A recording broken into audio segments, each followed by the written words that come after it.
It is impressive how much people want to attack Palworld. It is truly a relentless assault against a game, and people want to convince others so strongly that this is a bad game for one reason or another, that narratives need to keep being made. And when one narrative gets taken down, they have to fall back on a different narrative. But it's always with the purpose of saying that game bad, developer bad, people who buy it bad. And it's getting out of hand. It's turning into anti-consumer behavior. By the time I finish recording this video, there will be another drama about it. But hey, look, game's at 2 million concurrent players right now. And I'm here to tell you about all of the stupid things that people keep saying about this game.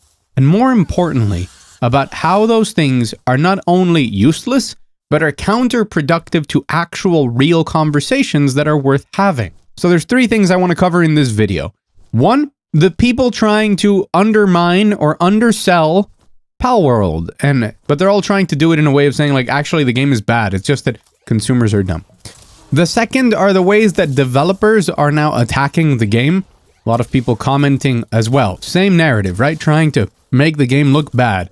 About how the game isn't good and basically developers being envious. And that ties into some bigger trends that we started to see with Baldur's Gate 3. And finally, an addendum to the AI conversation, because I already spoke about AI at length in a video, but there's been some new stuff around it, and I want to talk about how the current conversation around Palworld actually hurts the conversation around AI and takes importance away from it. So since I'm covering more things in this video, you have timestamps below. I wanted to make sure I included everything in the video, so hey, there you go. By the way, I'm Mug Thief, and I make videos on the internet talking about things I care about. If you already knew that, hi, it's great to see you, and if you didn't know, well, I hope you enjoy this video.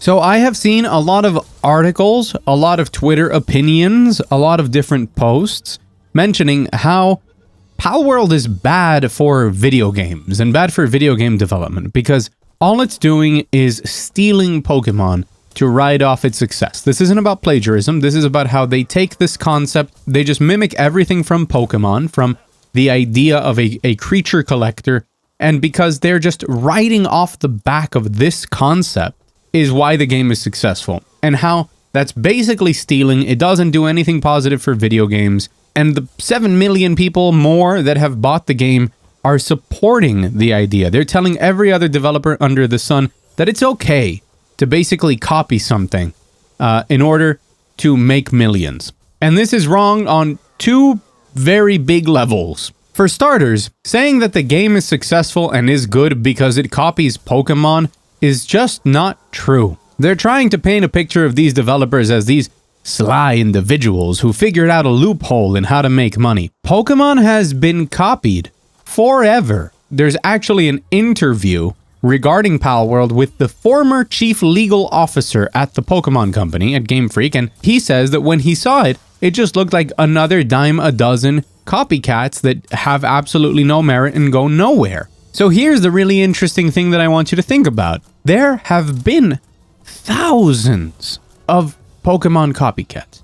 When you start factoring in actually commercial games to small indie projects to Flash games, there have been so many different games that try to be Pokemon. The reason that Palworld is bothering people isn't that it's another Pokemon copycat, it's that it's the first successful one. But the more important question is, why is it successful? Now, it turns out that it's because it doesn't. If people wanted to play Pokemon, they would go play Pokemon, not one of the many games that have attempted to copy it over the years. People like Palworld because it takes the concept of Pokemon and it puts it into a very different context from the perspective of actual gameplay and design. It's a survival crafting game that also within the genre of survival crafting uses a lot of different things from many different games. It includes automation processes, it simplifies a lot of those survival mechanics, and it wraps everything from its exploration to its combat to its survival and its automation processes around the pals in this case. It turns out that combining all of those things and executing them well has resonated with people. You can't say that the game is successful because it copies Pokemon, because then we would have hundreds of ultra successful games that have copied Pokemon before. Why is Palworld selling so much more than Koromon or Temtem? Well, because it does something different. It does something that people want. And it was enough to get a lot of people that wanted it on board to catch that lightning and ride that wave. But trying to frame it as something different is deceitful. You're just trying to say that the game has no merits of its own, that it's not a well-built game, that it wasn't a good idea, that it isn't well designed. And those are all lies. The game is good, and it is very smartly designed. So its success, of course, partially is because it combines the creature collecting into a lot of other things, but it's not because it copies Pokemon. And on the second level of this is, how can you have these bold claims? How can you go out there all righteous, almighty, and say that that's the reason that the game is good, and that what the people buying it are supporting is blatant ripoffs, when over 7 million people have bought it? Consumers are not that stupid. There's kind of a breaking point. There can be very successful things that are actually not good. Always happens. But once something reaches a certain level of success, it needs to be good at some level, because otherwise it wouldn't have that massive level of success. This idea that the copy of Pokemon is what's drawing in players is ludicrous when you consider this. Because if you're saying that people watch the trailer, get the general gist of it, and they think like, oh, it looks like Pokemon, right, but if the game is bad, it wouldn't sell 7 million copies. If you tried to sell me a banana, the most beautiful banana in the world, and you told me, hey, I'm going to sell you this banana for $3, it's going to be the most delicious banana you've ever tried. And then I open the banana, and it's actually mud. It's mud in the shape of a banana. Sure, what it looks like on the outside and what you're promising can be one thing, but the moment that I open it and I see it's mud, I'm gonna go tell people, hey, don't buy bananas from that guy because they're not actual bananas, they're filled with mud. And you're saying that's what's happening with Palworld, except that 7 million people bought the banana. Do you understand how illogical that is? Also, banana's a really fun word to say. Anywho's, Discord notifications for people that I don't even talk to anymore, I can just tell that they're sending invite codes for Palworld. It's hilarious. So the second thing here is how other developers are speaking about it. They're also saying that this is just copying, and that it comes off a lot with attitudes of the sort of, I put so much hard work and effort and originality into my games and they don't sell, and these guys just put 3 different ideas that have been done to death together and now they're multimillionaires. And from higher up, right, from bigger places, there's a lot of complaints about that same lack of originality and how gamers just don't want investment into new things and how gamers are dumb and they're just supporting a company and a product that's bad. And I cannot help but draw comparisons to Baldur's Gate 3. Because when Baldur's Gate 3 came out, a $60 game with high quality content, a good package that pretty much everybody would find worth their asking price, right? It has no microtransactions, no online services, basically no further monetization at all. You just paid for the game and you got a game that you considered was worth what you paid for it. And Palworld is an indie game, also from a studio that some people would try and say is not indie, right? Because it's 40 to 50 people. The truth is, it's independent. They develop their game, they publish their game. It's being sold for $30. Millions of people consider it to be well worth that investment. They are getting joy out of the game equivalent to the money that they feel they're putting in. That also doesn't have any further monetization, doesn't have any microtransactions, doesn't charge you for any live service features. It's just a game that you buy, you play alone or with your friends, and you get an experience that you find enjoyable. And to me, this makes a lot of people very mad because it's proving to them that everything that they've been told about how to make a successful game, how to be sustainable as a video game developer, is a lie. And they've been led down a path where they're supposed to create games that take advantage of live services to keep people engaged for years. And that to do that, they need to have seasons that cost money, or they need to add microtransactions that people have to buy in order to keep up with the game. They need to find a way to squeeze as much money out of them as possible. Like they've never played Deep Rock Galactic or Baldur's Gate 3 before. So when good products come over and offer an excellent value for the consumer's money, and then they're successful, their whole world not only comes crumbling down, but they see anything that they have considered to be success before pale in comparison to that these new products are achieving. And as a person that has a green screen behind me, green is not a color that looks good on these people. And this is why I say that it becomes fundamentally anti-consumer. Palworld is pro-consumer. It's a great game, no hidden fees, no hidden content. They're not trying to nickel and dime you. You get the game, you play the game, you have a good time, you stop playing the game whenever you want to stop playing it. Saying that it is bad, the developers are bad, and that supporting this sort of product is bad, on a fundamental level feels like gaslighting in the direction of, no, actually the good products are the ones that want to charge you $20 for a skin, guys. We make good games, guys. Stop playing Palworld. And this is what I mean with how these arguments are getting twisted around and put together, and we're always moving from one argument to another, but with the ultimate goal of making the game look bad. And nothing exemplifies this more than the whole story regarding AI and those things.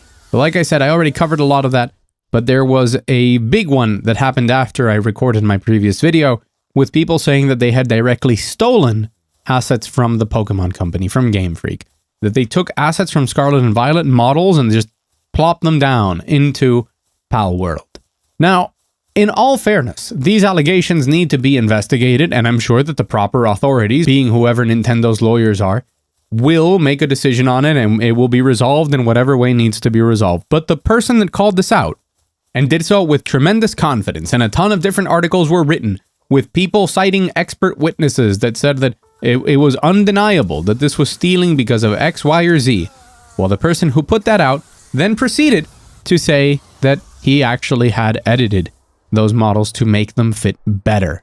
Specifically that he scaled them. But that immediately undermines everything, because if you scaled the models to make them fit better, who's to say you didn't change anything else, huh? He then claimed that the reason that he wanted to accuse the developers of stealing assets was because he was against the animal abuse that Palworld was promoting. So I guess we have a very early contender for stupidest person of the year. So this is why this situation is even more sad than it looks on the surface. While the credibility of this person and this entire argument has now been undermined, I think that there is merit to it. Like I said, the authorities will figure it out. But if they did steal, that is an actually serious bad look.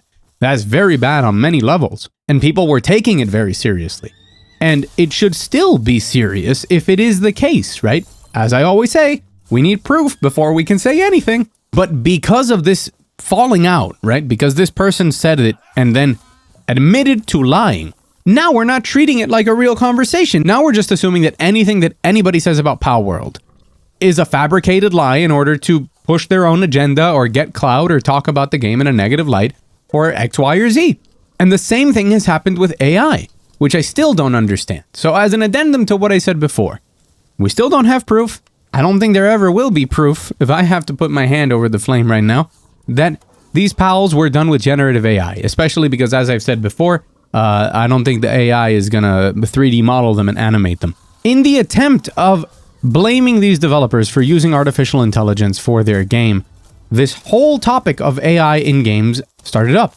I think the people who hate AI, who hear the word AI and they immediately feel fear in their hearts for one reason or another, should be happy that Palworld doesn't use it, because it's a tremendous success without it. And we could have, either from the spark of Palworld or in the future, a conversation around a game that uses AI and is a big success. It's just that it isn't Palworld.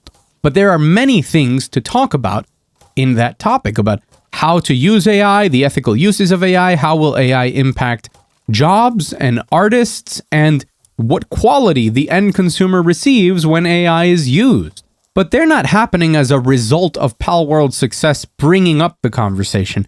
They're happening against Palworld. So a real, important, meaningful thing that we're going to have to discuss and talk about in the coming years is now being tarnished in no productive direction to attack developers, instead of being celebrated as, hey, indie developers that didn't know what they were doing figured out how to do what they wanted to do, because, you know, they They couldn't use store-bought assets. They had to rig, they had to model, they had to do all of this stuff in order to get this game out the door. They got it out the door, their idea was solid, and they, you know, had a tremendous hit on their hands. That's a wholesome success story. And instead of talking about it and saying, man, and it's really cool that they didn't use AI, we're out here saying like, well, but you haven't proven that they haven't used it. It's a whole nother can of worms. I'm not going to get into that argument.